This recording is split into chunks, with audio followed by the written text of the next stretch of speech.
Hi, how's it going? I'm Marlena. Thanks for wandering by. So, today I want to do something fun that kind of speaks to my little Gemini heart about, well, dualistic things, opposites, maybe even extremes. It really does feel like right now we're in a heightened kind of extreme state. Like it's I don't know if anybody else is feeling this kind of energy, but I certainly am. It's summer. It's really, really, really hot where I am. And I know there's like heat waves going all over across the country here in the United States. But not just the weather, it's just sort of like I don't know, it's like a mood that's going on. Things just feel really heightened. And so I kind of wanted to dive into that energy and play a little bit with my tarot decks. And what I have for you is a tag called Tarot to the Extreme. And if anybody would like to join in, I think it's a lot of fun. What I've done is I have 7 categories, and it is pitting 2 decks against each other that represent the opposites of each other, extremes in one way or another, if you will. So yeah, I thought it would be fun for us to take a look, and maybe you guys will agree with me about some of these, or maybe not. But yeah, let's get started. So the first category number 1, is your most minimalist deck versus your most maximalist deck. And so we'll start off easy, because for me, this is just really about the artwork. And the very first deck that I have to show you is my most minimalist deck. And it is the Raven's Prophecy Tarot by Maggie Stiefwater. And I'm going to put all the links to everything in the description box below so you can check that out. I love this deck. I love the simplicity of this deck. I love the minimalism of it, or the minimalist nature of it. It is this black background, or this black backdrop, really. And most of the images are just these, typically just one item, one image. In each of the suits, it has like one symbol that kind of gets repeated in different various scenes throughout. So candles and the wands, these are major cards, but look at that, lover's card. There's crows in the cups, and the coins are all flowers or plants. And it tells, the suit really does tell an amazing story. But with just one symbol, one image, it speaks so loudly. But it is my most minimalist deck because it doesn't have a lot going on in it. I love it for that.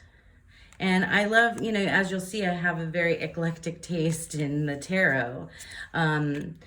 Because I happen to have these different extremes. But yeah, this is, I love the black space. I love the orange borders. I know I've seen people that have modded it.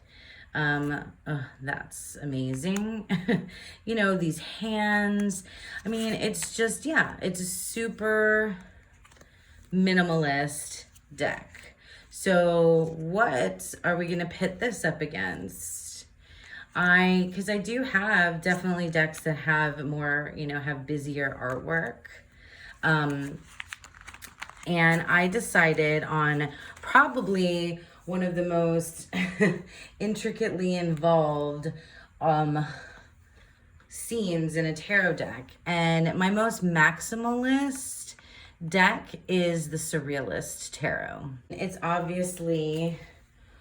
these images are jam-packed full of I mean, so much going on. Like, it's just absolutely filled with imagery. You can't just put these cards down and take a couple minutes. Like, you need to take a while with this deck. It's gorgeous. It's newer to me than the Raven's Prophecy. So, because it's so full, with the surreal artwork, like every single little piece. I mean, I can imagine spending a lifetime and not being able to see every kind of illusion, dream, that pops up through this, this beautiful artwork. But yeah, let me put them next to each other real quick so you can see how they stack up in terms of their minimalist versus maximalist qualities.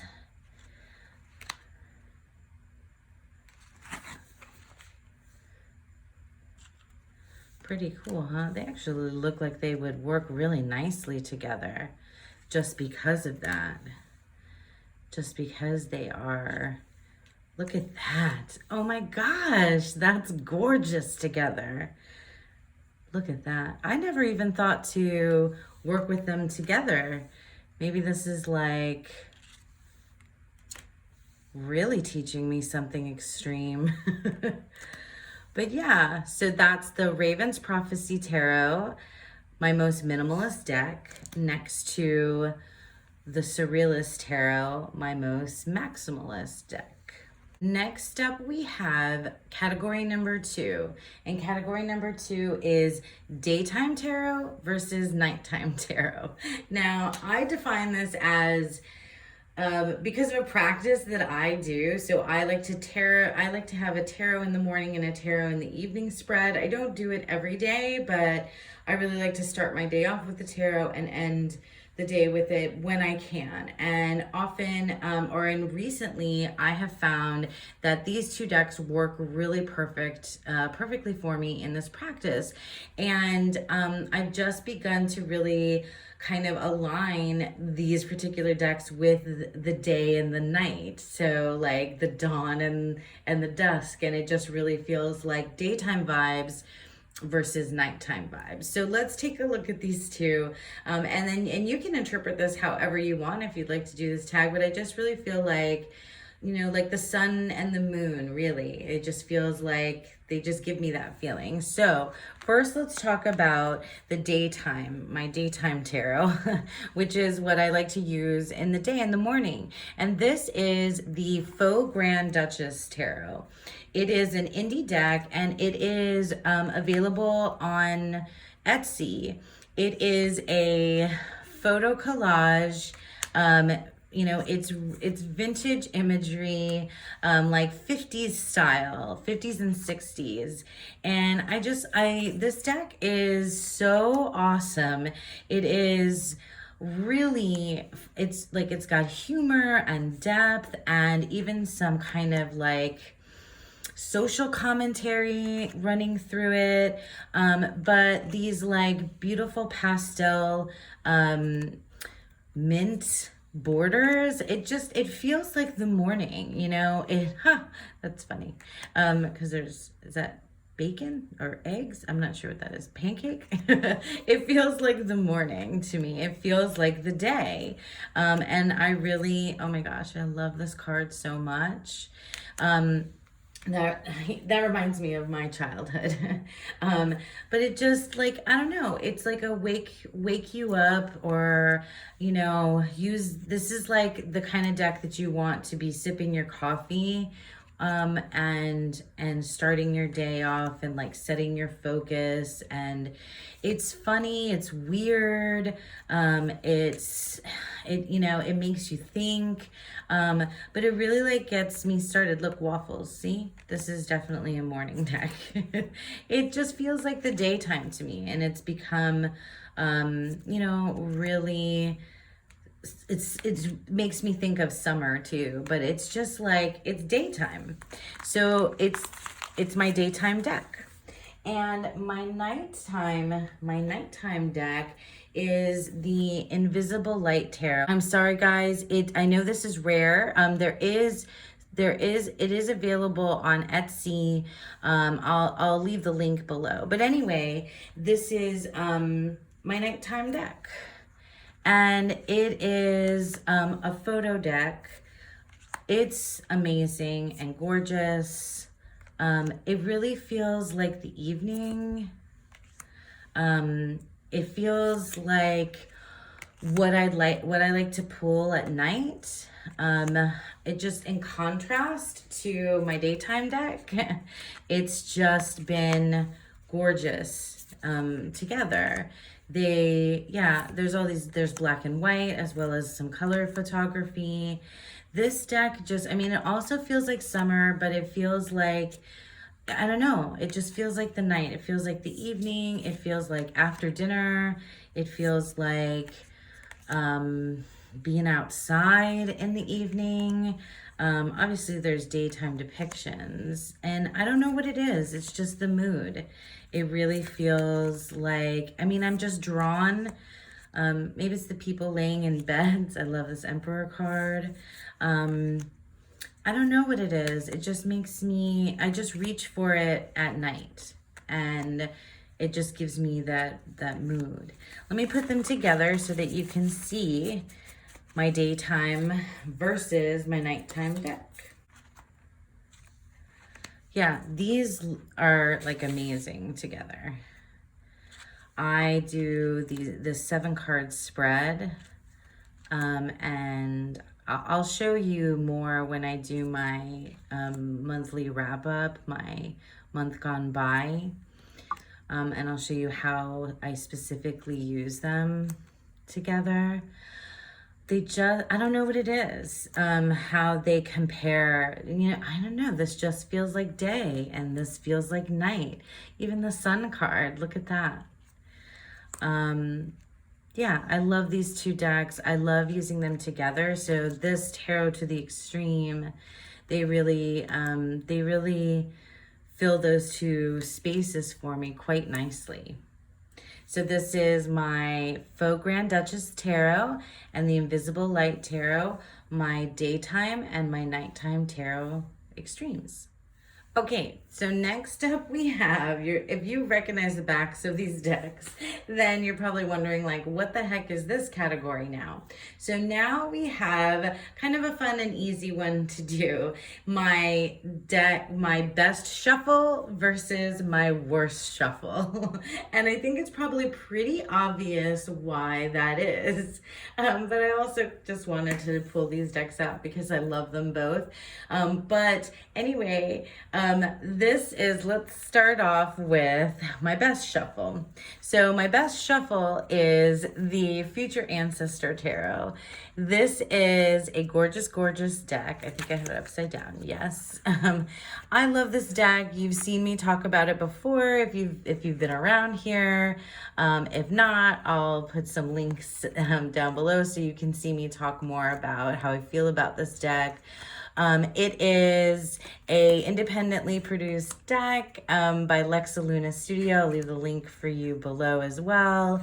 It's this gorgeous limited color palette with my little Nickelodeon cartoon friends. It's super nurturing, gentle, and wonderful. But it also is the deck that shuffles absolutely the best. It is linen cardstock. It is regular tarot size cards, and it is an amazing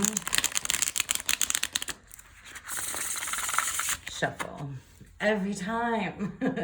Every time. And it smells delicious too. I keep saying this, that this deck smells like pine needles. Shuffle it one more time for you.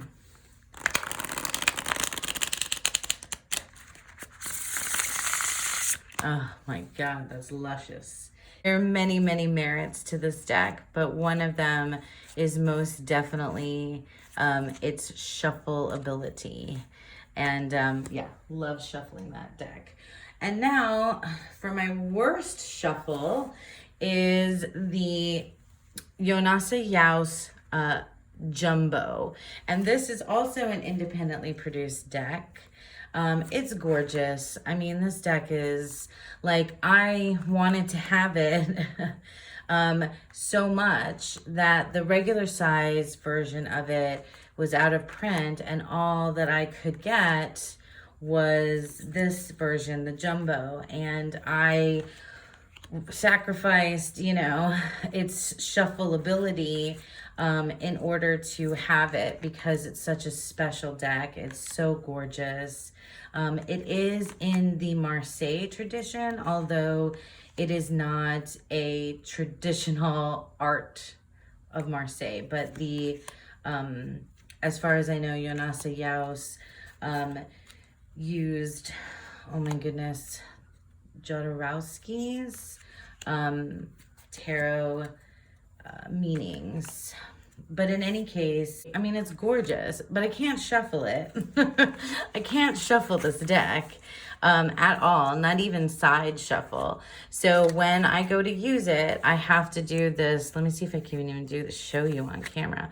I have to do this crazy overhand mess of a thing. Even if I split it, I definitely can't side shuffle it, can I? Let me show you what that, yeah, sort of. If I sort of like plop, I mean, that's not fun for anyone.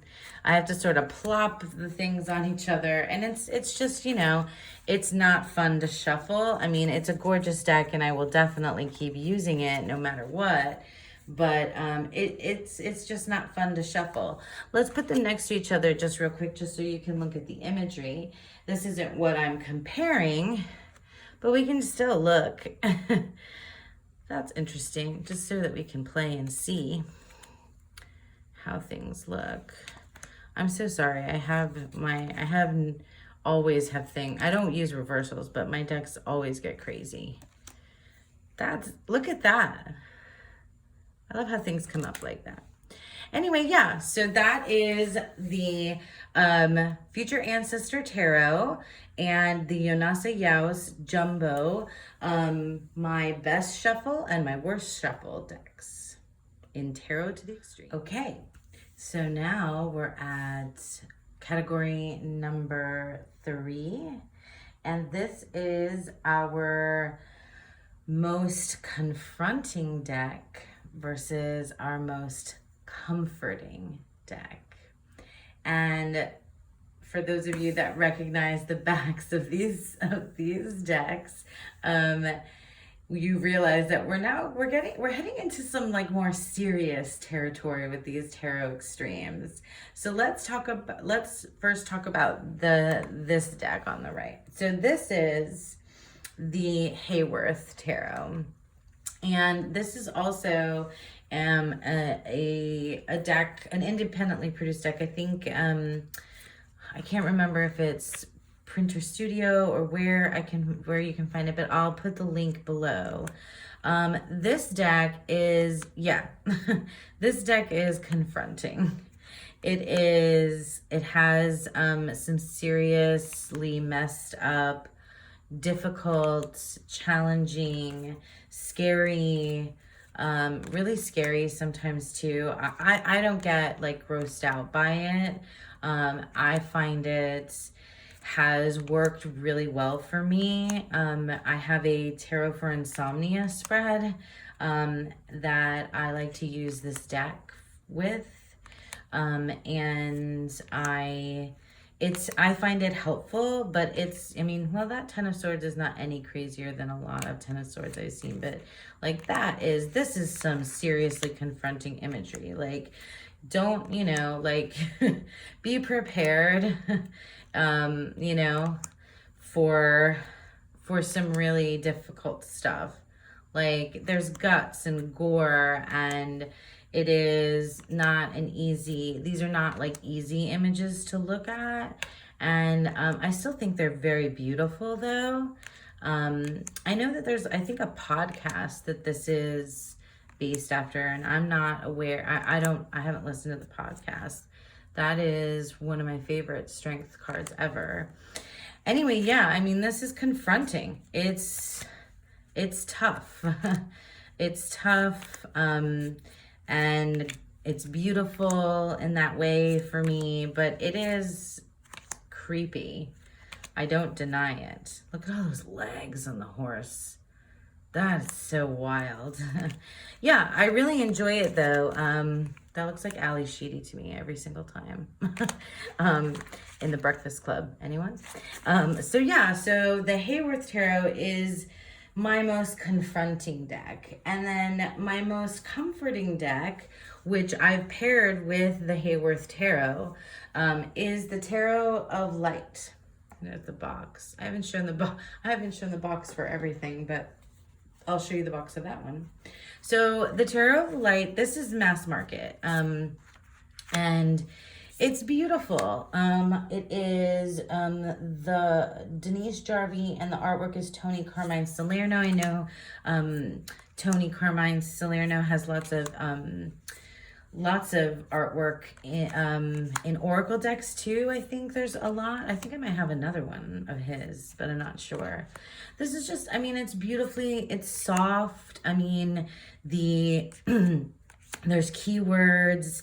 Some of the majors have been changed. You could use this deck as a tarot or as an oracle. It's, it has angels. The people are soft, and it feels like guides are in here. These beautiful trees, look at that. I mean, that's just gorgeous. It's very nurturing and comforting, and it has worked to help me quite a bit when I can't sleep. And so it's, next to the Hayworth Tarot, it's amazing. Let's put them together so you can see. So most confronting next to most comforting. Yeah.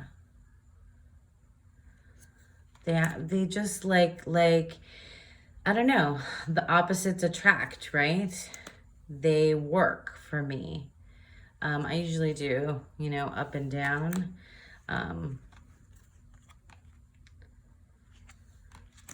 I love this. Look at that. That just works, right? Why does it work? It just works.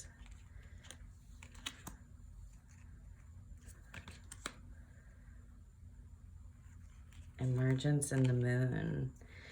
That's great. Yeah, I don't know why it works, but these extremes work for me.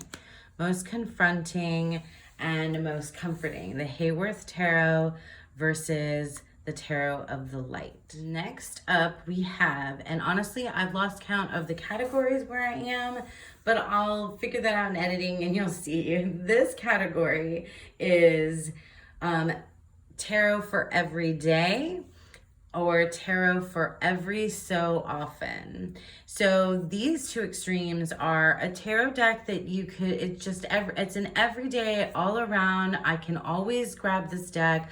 I can always use it. It's just an everyday deck. It never goes wrong. Like, it's just something that I never tire of it. It's never too intense or overwhelming. It's just always, right. And then versus a deck that's an every so often deck. And so this doesn't mean that it's not your favorite, or that it's not a wonderful deck, or that you don't love it, because this is one of my favorite decks ever, ever, ever. It's like, one of my soul decks, or pieces of my soul. I'll do that tag eventually. But it is a deck that it's intense. It's so intense that you can only use it every so often. You cannot go to this deck every day. So let's start with my everyday tarot deck, and that's the Morgan Greer. And this is the vintage edition, but you can get this it's still being published, so I'll put the link for the one that you can still get. This is a vintage edition, 1979. The Morgan Greer is, and I have the tin version too, which has probably gotten the most use out of probably most of my tarot decks ever. My little Morgan Greer in a tin is my most used. This deck it never it never fails to be something that is just easy and perfect for me to use any day, every day, wherever I am. If I'm reading for myself, if I'm reading for others, it is a go-to, staple tarot deck in my life. I love it. I can use this deck anywhere, anytime, any season. It's just an everyday, all around amazing tarot. Now, my every so often deck is it's the Margaret Peterson Tarot. And this is also available. I'll put the link below. I have two versions of this deck. And I know it's silly, but I do. This is the gray bordered version, and the cardstock on this one's a little bit thinner. But the reason why this is an every so often deck for me is because of the artwork. The abstract nature of this artwork makes this deck something for me that's a very emotionally intense and involved experience. And while I want to use this deck every single day of my life, I just can't because it's too much. And I love it so much. And I have profound, amazing, beautiful reads with it. The guidebook is one of my top guidebooks ever.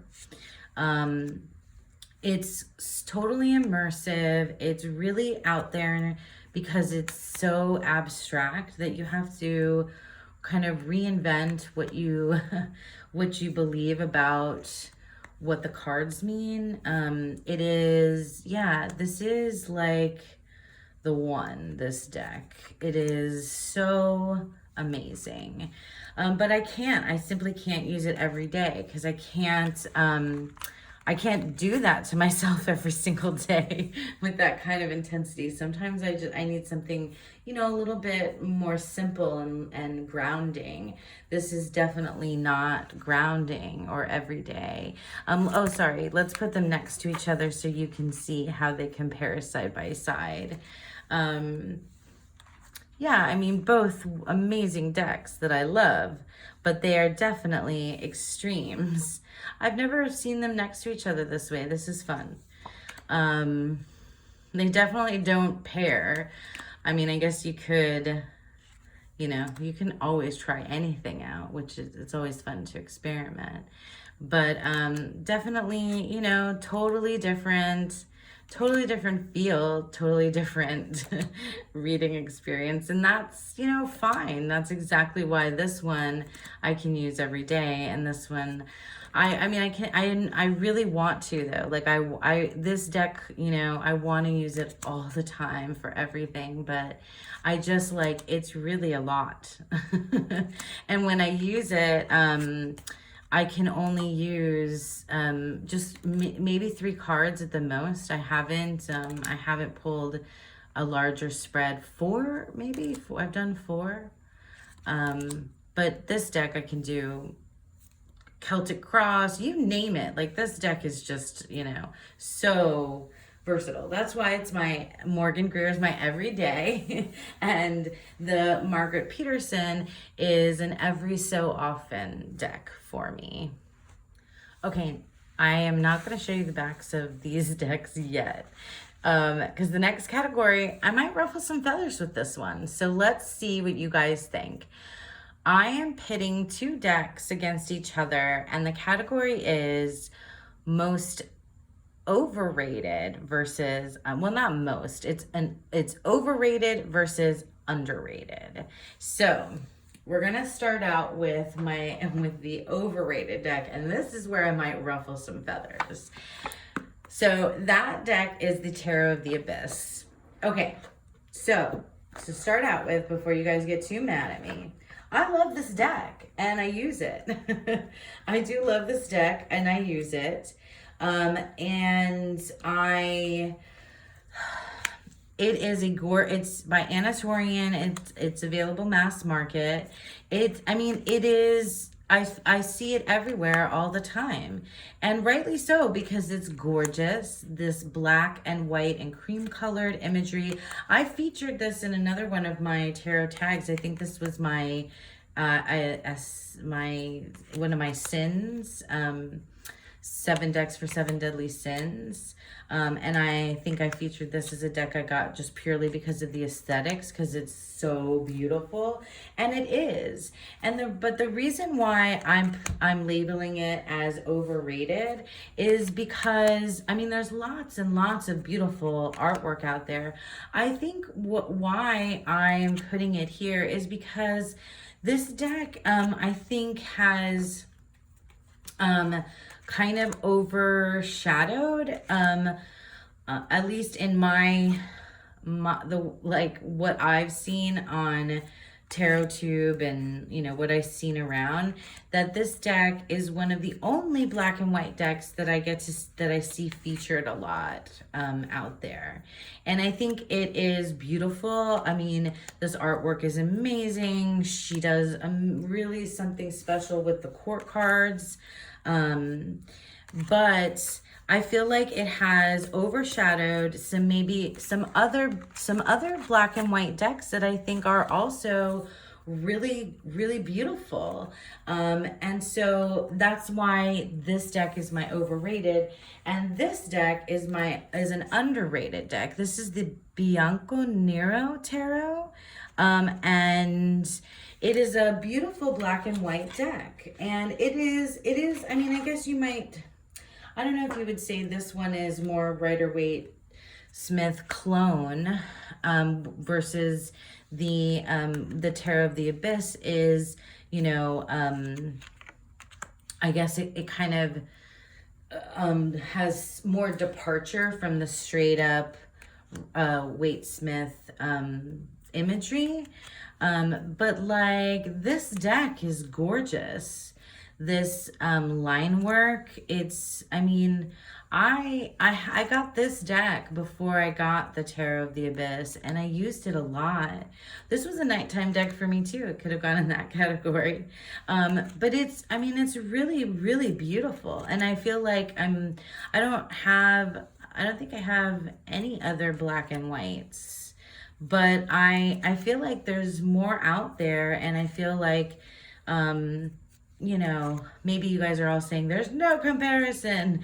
I don't know that. I'm not saying that one deck is necessarily better than the other. I'm just saying one is overrated and one is underrated. So like, one gets a lot of airtime, and and one I think doesn't. And that's why I wanted to bring this one to your attention. Let's put these next to each other so you can see. And then this is gonna be much more of a comparison, I think, than any of the other tarot decks that I have put next to each other. Obviously this has more of that cream color, where this is like more stark white. But there's merits to both of them in this artwork. Maybe this one's a little bit more, I don't know, I was about to say realistic, and then here's this person without this face, but like, this is definitely softer imagery or softer line work. I don't know. I'm not an artist. I shouldn't try to talk about it that way. But like, this is a gorgeous deck. I think it's underrated. And this is a gorgeous deck too, but I think it's gotten, it's a little overrated. Don't come for me, guys. I still love this deck and use it. I use them both. But yeah, the Tarot of the Abyss, an overrated tarot deck versus the Bianco Nero Tarot, an underrated tarot deck in Tarot to the Extreme. Okay. I clearly have no consistency in how I'm revealing these categories to you, but I don't really care. This is all just for fun. This is the last one. The last category is light work versus shadow work. And so let me just quickly define that for you the way that I see light work and shadow work in my tarot practice.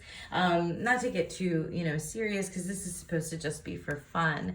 But the way that I see shadow work is that it is unconscious ideas, thoughts, and things that are hidden and under the surface, versus light work, which could be seen as things for the good, the betterment of yourself, but also but mostly the way that I see it is conscious. So it's really more like subconscious versus conscious, but we're calling it light work versus shadow work.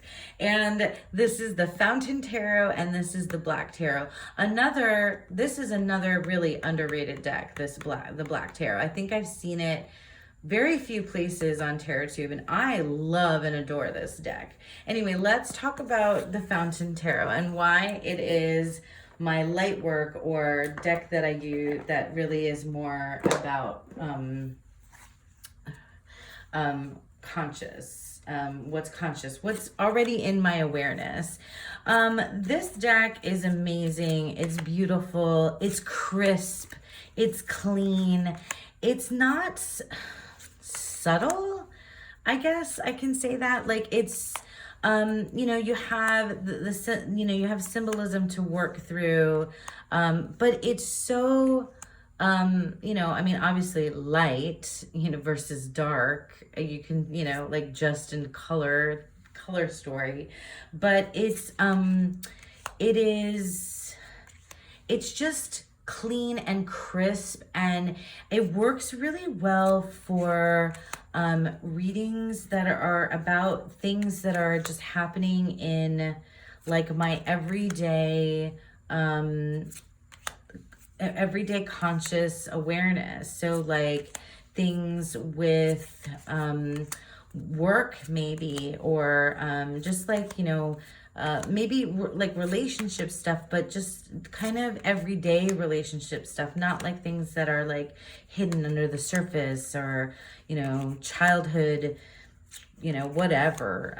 It's a beautifully clean, simple, and I don't mean that it's simple like imagery. I mean, it's just like, why can't I find the words? It's light and beautiful and like easy. I don't know. It just like, it comes cleanly. It's crisp and sharp and but not like painfully sharp. Like, it's to the point. It's already like, just kind of like reminds you, like, hey, that's what's happening there. Versus this, and I specifically used this deck when I was trying to tap into my subconscious. This deck is freaking gorgeous. It is these shadowy, smoky figures. It's hard on my eyes a little bit, I have to say. But it is amazing. It blows my mind, because what it brings to the surface really resonates for me. It's gorgeous. Like, this is maybe it's a little bit obvious that it's a shadow work deck, but it's not like shadow work in that, like, I don't know, in any kind of like contrived way. It's shadow work in, like, this is me being able to, that's one of the only really light colored cards. Me being able to really speak to my subconscious self. I love this deck so much. Let's look at them next to each other so that we can see the light versus the shadow. And I might be defining these things in a completely different way than any of you would. And that's, you know, that's fine. If you want to share with me how you see light work and shadow work, that's cool. But this is how I see it. Wow, these look gorgeous together, don't they? I should probably use them together. I love how this Tarot to the Extreme is giving me like deck pairings. I like to pair tarot with tarot. Look at that. That's awesome. It's so beautiful. Both of these decks are amazing. I love them both and I use them. I love this tree. I've had some moments with this Nine of Cups and this Page of Wands. Yeah, it's so misty. Like you see the difference between like the mist and the, I mean, you know, it feels like murky, and this feels very clean, and this feels like what's right there for you to see, and this feels like what you have to kind of like almost, like you can't quite grasp it, like a dream, you know. Look at that. I love that Seven of Wands. Yeah, I should probably just do some sort of video on just the Black Tarot on its own. But yeah, these are gorgeous together. That's fun. That was fun to discover these two together. So yeah, that was the last category, Tarot to the Extreme. Light work versus shadow work, the Fountain Tarot versus the Black Tarot. Okay, so that's my big pile of tarot extremes. So I hope you guys enjoyed that. It was really a lot of fun for me to put a lot of these decks even side by side just to see what they would look like next to one another. I thank you all for sticking around, and I hope that you have a beautiful, wonderful day. Bye.